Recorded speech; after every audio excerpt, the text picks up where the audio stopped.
Nụ cười đã tắt đằng sau nước mắt. Người vì anh cố níu duyên chỉ toàn nhân lấy yêu phiền. Chỉ vì anh vô tâm một điều đơn giản lắm. Chăm lo em anh cũng không trọn vẹn. Chẳng ngờ người đến sau hiểu rằng anh đã sai nên làm điều ngược lại. Ngày trôi mưa thấm nhìn nhau lạ lắm. Em yêu ai rồi buồn nơi đau đớn giày vò cô đơn.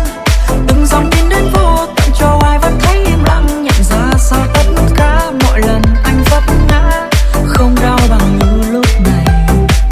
Nhìn người thật sâu ngoài trời mưa rất lâu chỉ biết tự trách mình. Lạc mất em anh mới biết anh đã sai. Nụ cười đã tắt đằng sau nước